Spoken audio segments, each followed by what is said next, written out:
సొంత కేసీఆర్ బిడ్డ కూడా ఫోన్ ట్యాప్ చేశారు. కేసీఆర్ అల్లుని కూడా చేశారు. వీళ్ళని ఏమనాలో తెలంగాణ సమాజం ఆలోచించాలి. అధికారులు నా దగ్గర సమాచారం, నేను నిన్న కానీ మొన్న కానీ చాలా మంది మాజీ అధికారులతో మాట్లాడినా, నా దగ్గర ఉన్నటువంటి ఆధారాలు కానీ నాకున్న సమాచారాన్ని కానీ పూర్తిగా వాళ్ళకు రిపోర్ట్ ఇవ్వడం జరిగింది.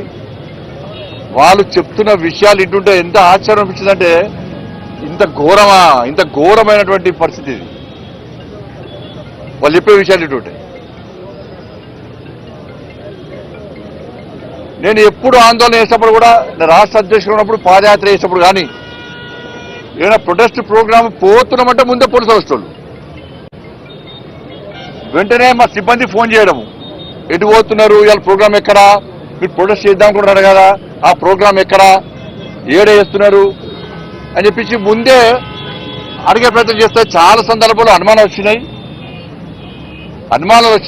మేము అన్ని సందర్భాల్లో అనుమానం వచ్చిందనే ఈ విషయాన్ని బహిర్గతం చేయడం జరిగింది.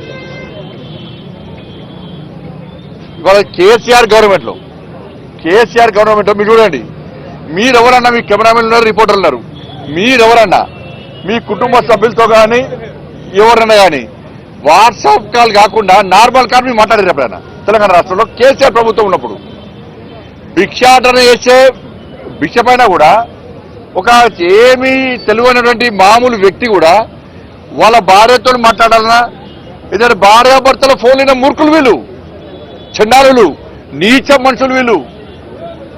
ఎవరన్నా భార్యాభర్తల ఫోన్ ఇంటారా అన్న ఎవడన్నా? ఇంత సిగ్గుమాల కుటుంబం వీళ్ళది.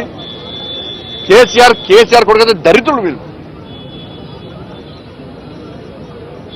ఎవరన్నా తెలంగాణ రాష్ట్రంలో కేసీఆర్ ప్రభుత్వం ఉన్నప్పుడు ఎవ్వరు కూడా నార్మల్ కాల్ మాట్లాడుకోలే. ఎవరైనా మామూలు బిచ్చపులు అడిగినా కూడా, ఆటో కార్మికులు అడిగినా కూడా, అబ్బో సార్ కేసీఆర్ ఫోన్ ఇంటన్నట, అందుకే వాట్సాప్ కాల్ మాట్లాడుతున్నారు సార్ అంటుండే. ఇది కామన్ అయిపోయింది. ఇది ఎవ్వరు కూడా మాట్లాడుకోలే, అందరికి తెలిసిపోయింది. కేసీఆర్ ఫోన్ ఇంటన్నట, మామూలు కాల్ మాట్లాడకూడదు, అయితే వాట్సాప్, అయితే ఫేస్ టైము, అయితే సిగ్నల్ మాట్లాడుకోవాలంట అని చెప్పి ఈ టెక్నాలజీ పెంచడానికే వచ్చి కేసీఆర్ టాపిక్ వేసింది. అంటే ఇంత ఘోరమైన పరిస్థితి ఆ రోజు